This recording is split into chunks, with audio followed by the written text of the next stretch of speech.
Today I'm going to be showing you guys a cheat sheet that I use for deciding which utility coins to buy. You're going to want to bookmark this video because it's going to matter more later on down the road, hint after when the Clarity Act passes.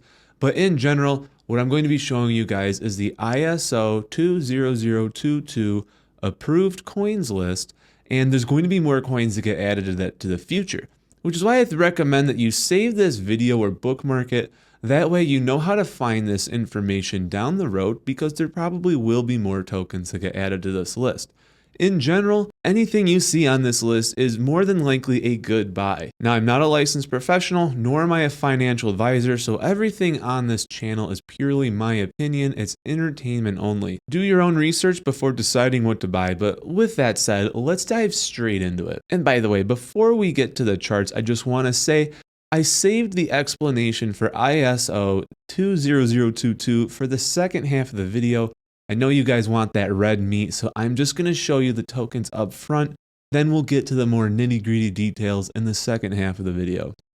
So the first thing we want to do is just start from a blank Google screen. This way you can follow along at home at your own leisure. We're going to go to CoinMarketCap.com. I just type in CoinMarketCap into Google, and sure enough, there it is. This is the first link that's available. We simply click on it, and we're going to go up to here where we see this top ribbon. If you just mouse over this More tab, you're going to see options become available. We're going to scroll it down until we get to this button here that says More Categories.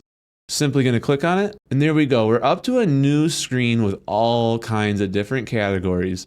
Now you can do a Control F and type in ISO, and that'll take you directly down to where it is in the list. Otherwise, you could scroll down this list. It's currently ranked at 56. That could probably change, and I can almost guarantee that it will. The Control F way is honestly the best way to do it. What we see here, and if we click on this, we're now going to see a list of all of the ISO 20022 tokens. It's kind of a mouthful to say that, but I digress. Currently, there's 15 on the list. Now let's look at them. Why did I call this a cheat sheet? Well, because if you've been following my channel, if you're looking at this screen, you can already tell all of my favorite tokens are on it. Coming in at first place, we've got XRP. This should be a no-brainer. By the way, I didn't mean to click on that, but if you want to know, today's price for XRP is $1.90. Going back to this screen, we can see all my favorite coins are here. XRP, Chainlink, Stellar Lumens, Hedera's HBAR. I don't really mess with Algorand too much, but I know some of you guys like it. Great news, it's ISO 20022 compliant. One that I've really been put on lately, Quant, on the list. This one's a great buy, by the way, not financial advice. But here it is, my all-time favorite beyond XRP. This is my number 2 coin. It's Flare. I don't know when Flare was exactly added to the list, but I know that it was recently. This should be great news for everybody holding Flare. Without further ado, Flare is an ISO 20022 token. Trying to think of the best way to say that phrase, we'll probably just go with ISO going forward. Going down the list, we see the other big ones. XDC. I know a lot of you guys like XDC. Some of you guys like IOTA. In fact, some of you guys have even put me on Metal blockchain. Some of you have been asking me to look at this one, and at first I didn't really know much about it. But seeing that it's an ISO compliant token, this tells me this is a very bullish buy. This is the cheat sheet. If you want to know which utility coins are most likely to get mainstream adoption on the other side of the Clarity Act, assuming it gets passed, if you don't know, on January 15th, the Clarity Act did get punted. We think the earliest it could go active is in April. There's details that need to be hammered out. We've done other videos on the topic, so we won't go too far down that right now. If the Clarity Act passes and it's a good bill, meaning it doesn't have all of the security and anonymity issues that were in the previous one, we should see that go live in April, hopefully, fingers crossed, and all of these tokens on this list will be ripe for adoption because they're ISO 20022 compliant. Now, I know some of you are probably wondering right now, what does that really mean? ISO 20022 is the new protocol that's going to revamp the entire financial system. this is going to be some very high level layman's terms. If you've ever been to a restaurant called Chili's, or maybe Red Robin or TGIF Fridays, any of these kind of mainstream American restaurants, you know that at some point or another, individual restaurants would close down for renovations. They're down for a couple months, and when they reopen, what do you know? It looks brand new in the inside. The experience from an aesthetic, from a service and quality, all of it is designed to be much more modernized, and in theory, that's supposed to make it better. Well, while that's restaurants, this is finance. So the user experience from the financial level, what do we really care about? We want speed, we want interoperability. There's a lot of different things that go on in this space that ISO 20022 fixes.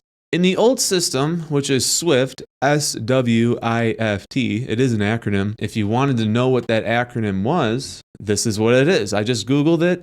Society for Worldwide Interbank Financial Telecommunication. Okay, quite a bit of a mouthful. I think we'll stick to SWIFT. What is SWIFT? Why does it matter? It started in the 1970s. It is how all of these different banks, there's hundreds of banks nationally here in the United States. Globally, there's thousands. The SWIFT protocol was designed so that all of these different banks have a way to communicate with each other. 50 years later, we're still on SWIFT and it's extremely slow. It has not aged well. One way or another, the plumbing of the financial system needs an overhaul. It needs that renovation. It's like TGIF Fridays.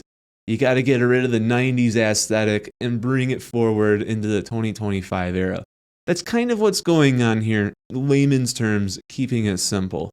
So what does ISO 20022 do to necessarily revamp SWIFT?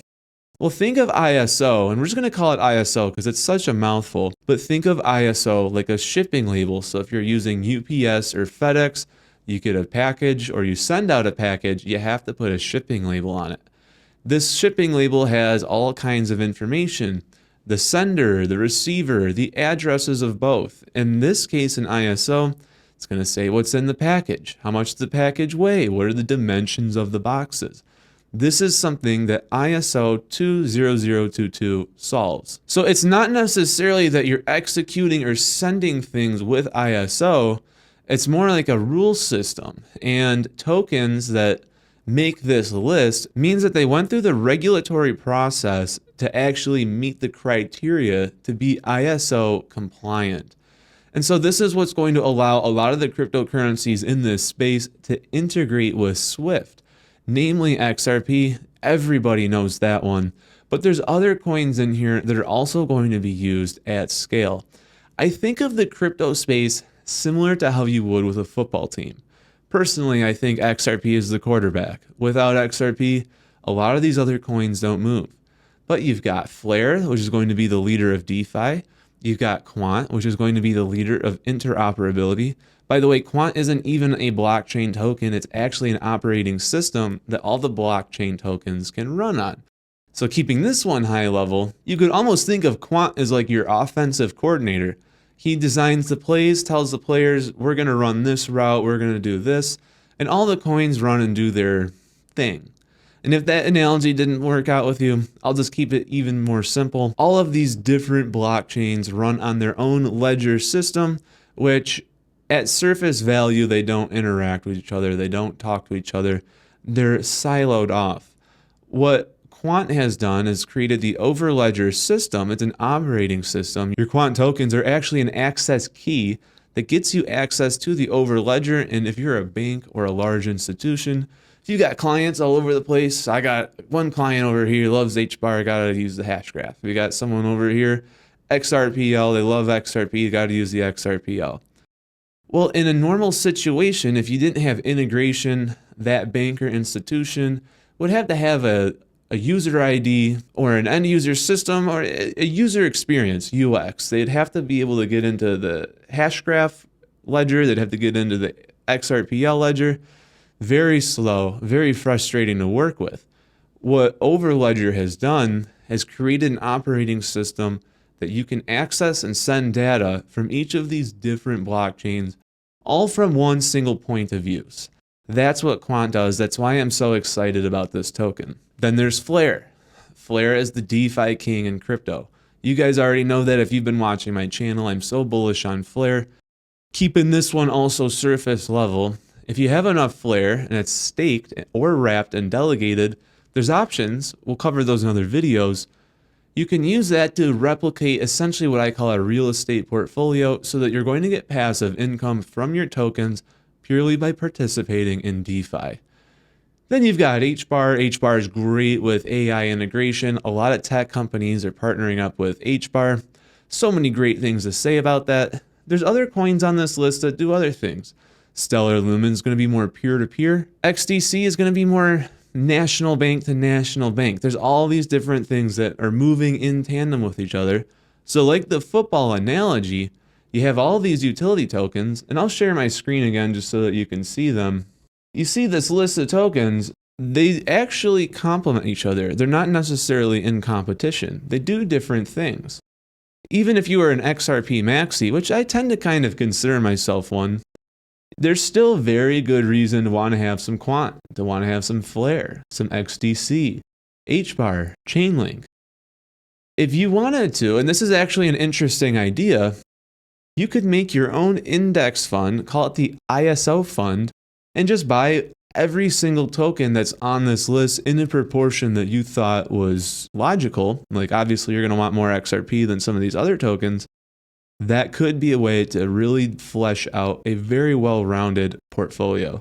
And that's why I'm calling this the cheat sheet, because if you come to CoinMarketCap.com, go to the ISO list, you're going to be able to use that to tell you not only right now, but especially in the future going forward, post-Clarity Act, which tokens do I want to put in my portfolio to make the most use out of international adoption, institutional levels, banks, large companies, peer-to-peer transactions.